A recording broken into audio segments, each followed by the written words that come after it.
Delhi liquor scam కేసులో arrest అయిన BRS MLC కవిత గారు నిన్న బెయిల్ మీద రిలీజ్ అవ్వడం జరిగింది. ఒకసారి దీని గురించి మన బీఆర్ఎస్ లీడర్ మన్నె గోవర్ధన్ రెడ్డి గారు ఉన్నారు, ఒకసారి అడిగి తెలుసుకుందాం. అన్న నమస్తే. దాదాపు కవిత గారు ఒక 5 నెలలు అయింది అరెస్ట్ అయ్యి. నిన్న బెయిల్ మంజూరు చేయడం జరిగింది సుప్రీంకోర్టు. దీని గురించి మీరు ఏమంటారు? మేము కూడా ఫస్ట్ నుంచి చెప్తున్నాను, దాదాపు న్యాయం గెలుస్తుంది, మేము ఎలాంటి తప్పు చేయలేదని కవితక్క గారు చెప్పి మేము కూడా బీఆర్ఎస్ పార్టీ కార్యకర్తగా బీఆర్ఎస్ పార్టీగా మీకు ఖచ్చితంగా చెప్తూనే ఉన్నాం ఫస్ట్ నుంచి కూడా. ఢిల్లీ లిక్కర్ స్కామ్లో కవిత గారికి సంబంధం లేదని చెప్తున్నాను.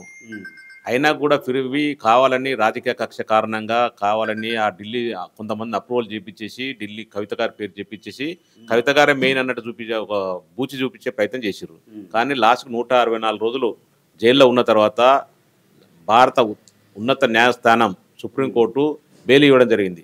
ఇంతవరకు ఎలాంటి ఆధారాలు చూపించకుండా దాదాపు 164 రోజులు ఒక ఆడపిల్లని జైల్లో పెట్టడం కరెక్ట్ కాదు అని చెప్పి ఒక మందలిచ్చి ఖచ్చితంగా బెయిల్ ఇవ్వాల్సిన బాధ్యత ఉందని బెయిల్ ఇచ్చడం జరిగింది. తుది తీర్పు కూడా ఇట్లే వస్తుందని చెప్పి పూర్తి విశ్వాసంతో ఉన్నాము.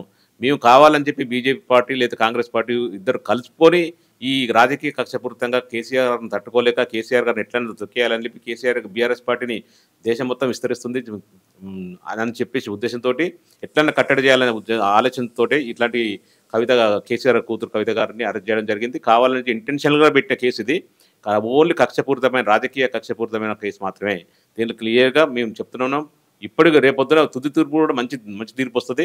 ఇక కవిత గారికి ఢిల్లీ లిక్కర్ స్కామ్లో అసలు సంబంధం లేదని చెప్తారు. ఇంకోటి అన్న, కవిత గారు జైలు నుంచి బయటకు వచ్చినాక జై తెలంగాణ అని చెప్పి నిదానం చేసి కొంచెం ఎమోషనల్ అయ్యారు. నేను తెలంగాణ బిడ్డని, కేసీఆర్ బిడ్డని ఏ తప్పు చేయలేదు, కావాలని నన్ను ఈ కేసులు ఇరికిచ్చారు, వాళ్ళు అంత చూస్తారు బయటకు వచ్చినాక అని చెప్పి అన్నారు. అంత చూస్తాను చెప్పలే కానీ మొండిని జగమండిని దీనికి నన్ను ఏదైతే రాజకీయ బలిపశం చేసిరో దీనికి మిత్తితో సహా చెల్లిస్తానంటే ఖచ్చితంగా, అంటే తెలంగాణ వడ్డీతో సహా, మిత్తెన్న వడ్డీ అని ఒకటి వడ్డీతో సహా చెల్లిస్తానని చెప్పారు. ఎందుకు చెప్పారంటే మేము ఖచ్చితంగా తెలంగాణ రాష్ట్రంలో ప్రతి తెలంగాణ బిడ్డకు అసలు వాస్తవం ఏంది చెప్పేసి తెలంగాణని జాగృతం చేసేసి తెలంగాణలో మళ్ళీ బీఆర్ఎస్ పార్టీ అధికారులు తీసుకొచ్చి ఒక్కొక్కసారి ఏదైతే మా రాజకీయంగా కక్షపూరితంగా మమ్మల్ని అరెస్ట్ చేసిరో వాళ్ళకి బుద్ధి చెప్తానని చెప్పి ఉద్దేశం, అంతే. అంతకు మించి వేరే ఉద్దేశం లేదు. ఖచ్చితంగా ఎమోషనల్ అవుతారు. జైల్లో దాదాపు 164 రోజులు ఫ్యామిలీని మొత్తం వదిలేసి, పిల్లల్ని వదిలేసి, హస్బెండ్ వదిలేసి, తెలంగాణ మొత్తం వదిలేసి కావాలని అంటే తప్పు నేరం చేయకముందుకే జైల్లో పెడితే కొంత ఎమోషనల్ అవుతారు కంపల్సరీ. నిజంగా నేరం చేస్తే ఖచ్చితంగా నేను నేరం చేసినా కాబట్టి నన్ను ఇబ్బంది పెట్టారని చెప్పి అనుకోవచ్చు.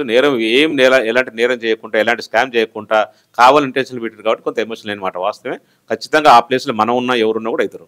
ఇంకోటన్నా, ఈడీ సిబిఐ దర్యాప్తు చేసిన విధానాన్ని సుప్రీంకోర్టు తప్పుపట్టింది. ఎవరంటే మాగంటి శ్రీనివాసులు రెడ్డి అనే అతను ఎవరైతే సాక్షిగా ఉన్నాడో అతనిది కవితది సేమ్ కేసు అయినప్పుడు అతన్ని సాక్షిగా కవిత గారిని నిందితురాలుగా ఎలా పరిగణిస్తారని చెప్పి కోర్టు కొంచెం సీరియస్ అయినట్టు తెలుస్తుంది. 100% కరెక్ట్. అదే అసలు కవిత గారికి సంబంధం లేదు, కవిత గారు ఇది ఓటర్లో వీడియో ఉందని చెప్పేసి కవిత గారు సంబంధాలను తీసుకుపోయేసి ఓన్లీ కొంతమంది అప్రూవల్, అదే పిల్లేని కానీ ఇట్లాంటి మాగంటి వాళ్ళతో అప్రూవల్ చూపించేసి వాళ్ళనే అసలు నిందితులను వదిలేసారు. అప్రూవల్ చూపించేసి ఒకరైతే డైరెక్ట్ ఏకంగా బీజేపీ పార్టీ, టీడీపీ పార్టీలో ఒక ఎంపీ కూడా అయ్యిండు ఒక ఆయన. దీంట్లో ఉన్న నిందితులలో అంటే నిందితులు కానీ చూపబడిన వారు అట్లాంటివి వదిలేసేసి కవిత గారు సంబంధం లేని కవిత గారిని తీసుకుపోయేసి ఓన్లీ రాజకీయ కక్షపూరితం, అంతే. ఎట్లాగైనా సరే కేసీఆర్ గారిని రాజకీయంగా తట్టుకోలేరు కాబట్టి, రాజకీయంగా ఏం చేయలేకపోతారు కాబట్టి ఎన్ని విధాలుగా తెలంగాణలో కేసీఆర్ గారి ప్రభావం తగ్గించడానికి ప్రయత్నం చేసినా కూడా తెలంగాణ బిడ్డలు అందరూ కేసీఆర్ గారి గొప్పతనం గురించి, కేసీఆర్ గారి గురించి, కేసీఆర్ ఉద్యమం గురించి, తెలంగాణ తెచ్చిన పార్టీగా తెలంగాణ రాష్ట్రాన్ని 10 సంవత్సరాలు నెంబర్ 1 రాష్ట్రం తీర్చిచ్చిన కేసీఆర్ గారిని ఏం చేయలేక ఓన్లీ కేసీఆర్ గారు కూతురుగా పుట్టడం వల్ల, కేసీఆర్ కూతురు కాబట్టే జైలు పెట్టడం జరిగింది. అందుకే ఖచ్చితంగా కూడా చెప్తున్నానంటే రాబోయే రోజులలో కవిత గారు కూడా బీఆర్ఎస్ పార్టీకి జాగృతం చేస్తుంది. ఆల్రెడీ కవిత అధ్యక్షురాలు, జాగృతి కూడా దాదాపు 1000 మంది కార్యకర్తలు ఉన్నారు. వాళ్ళందరూ ఏకతాటికి వస్తారు. ఖచ్చితంగా అందరూ గమనిస్తున్నారు. కావాలని చెప్పి కాంగ్రెస్ పార్టీ, బీజేపీ పార్టీ ఒకటైంది. కాంగ్రెస్ పార్టీ చౌటబాయ్ అని, బడబాయ్ అని చెప్పేసి రేవంత్ రెడ్డి గారు చెప్పడం జరుగుతుంది. నిమిషాల మీద చెప్తున్నారు. ఎందుకంటే ఫస్ట్ నుంచి ముందు నుంచి చెప్తారు. అందరూ ఇప్పుడు కేసులో నిందితులైన, అంటే నిందితులు అని చెప్పలేము, ఆధారం లేకుండా అరెస్ట్ చేసిన వాళ్ళందరినీ వదిలేసారు. ఒక కవిత గారు వదిలేం కానీ ఇమీడియట్లీ అక్కడ బండి సంజయ్ ట్విట్ పెడుతున్నారు 5 నిమిషాలలో ఈ రేవంత్ రెడ్డి గారు ముందే ఊహించి చెప్తారు. ఎట్లా అంటే సిసోడియా గారికి ఎట్లా బెయిల్ వచ్చింది కాబట్టి ఖచ్చితంగా కవిత గారికి ఇయ్యాలి కాబట్టి రేపు వస్తుందని చెప్పేసి తెలుసుకొని ఇక బీజేపీతో బీఆర్ఎస్ విలీనం అవుతుంది. కేసీఆర్ గారు గవర్నర్ వస్తుంది, కేటీఆర్ గారు కేంద్ర మంత్రి అవుతాడు, హరీష్ రావు గారు అపోజిషన్ లీడర్ అవుతాడు అని జోషన్ చెప్పడం. ఈ రేవంత్ రెడ్డి గారు ముఖ్యమంత్రి పదవి వదిలేసి జోషన్ పెట్టుకుంటే అయిపోద్ది. ఎవరు ఏ పార్టీలు ఎవరు ఎక్కడ పోతారు ఏం చేస్తారని చెప్పేసి ఆ జోష్యాన్ని చెప్పుకుంటా మైండ్ డైవర్షన్ చేస్తే తప్ప ప్రజల డైవర్షన్ చెప్తున్నా. ఆయన చేసిన వాగ్దానాలు ఒక్కటి కూడా ఇంప్లిమెంట్ చేయలేకపోతుండు. అవి తప్పించుకోవడానికి ప్రజలకు ఏదో మా పార్టీ గురించి ఆయనకే సంబంధం అర్థం కావట్లేదు. మా పార్టీ ఎప్పుడు వీలైనైతే ఎవరికి పదవి వస్తుందని చెప్పేసి ఆయనే చెప్పేసి జోషన్ చెప్పుకుంటూ కూర్చుంటుండు. మేమేమంటున్నాం అంటే ఆయన రామచిలకని తెచ్చుకొని ఏదన్నా రోడ్డు మీద కూర్చొని జోషన్ చెప్పుకొని చెప్తున్నారు రేవంత్ రెడ్డి గారు వచ్చి సలహా ఇస్తున్నాం. ఇంకోటి అన్న, బండి సంజయ్ గారు ఒకటి ట్వీట్ పెట్టాడు. మద్యం కుంభకోణంలో బీఆర్ఎస్ ఎమ్మెల్సీకి బెయిల్ లభించినందుకు కాంగ్రెస్ పార్టీకి మరియు దాని న్యాయవాదులకు అభినందనలు. మీ అలుపెరగని ప్రయత్నాలు చివరికి ఫలించాయి. ఈ బెయిల్ బీఆర్ఎస్ మరియు కాంగ్రెస్ రెండింటికి విజయం. బీఆర్ఎస్ నాయకుడు బెయిల్పై బయటకు ఉన్నారు, కాంగ్రెస్ వ్యక్తి రాజ్యసభలో చేరారని చెప్పి కొంచెం ఇప్పుడు మామూలుగా కాంగ్రెస్ వాళ్ళేమో బీఆర్ఎస్ బీజేపీ ఒకటైతుందని అంటారు. మరి ఇక్కడ బండి సంజయ్ గారు ఇలా ట్వీట్ చేశారు. దీన్ని ఎలా చూడొచ్చు? మన కాడ బుద్ధులేని నాయకులకు పదవులు వచ్చినాయి. రేవంత్ రెడ్డి గారికి ఒక పదవి వచ్చింది, ముఖ్యమంత్రి. చాలా గఫ్లత్లా ముఖ్యమంత్రి అయ్యండి ఏదో సరే. అట్లే బండి సంజయ్ గారు కూడా హోమ్ మినిస్టర్ వచ్చిండు, ఏది సహాయక మంత్రి వచ్చింది. దానికి అసలు ఎవరు ఆగట్లేదు. ఎవరు ఎందుకు లీడర్ అయ్యారో తెలియదు, లీడర్ వల్ల ఏం ఉపయోగం తెలియదు, దేశానికి రాష్ట్రానికి ఏం ఉపయోగం లేదు ఇద్దరు వల్ల. ఓన్లీ ఇప్పుడు బీఆర్ఎస్ పార్టీ మీద పడి నడవడం తప్ప ఇంకా వేరే పని లేదు. కేసీఆర్ కుటుంబాన్ని, కేసీఆర్ వ్యక్తిగతంగా, కేటీఆర్ గారు వ్యక్తిగతంగా దూషణలు చేయడం, లేకపోతే వాళ్ళని ట్వీట్ చేయడం, పిచ్చి పనులు చేస్తారు తప్ప అసలు వాళ్ళకి వచ్చిన రేవంత్ రెడ్డికి ఇచ్చిన పదవి ఏంది, వాడిని చేసిన వాగ్దానం లేనిది అవి మర్చిపోయిండు.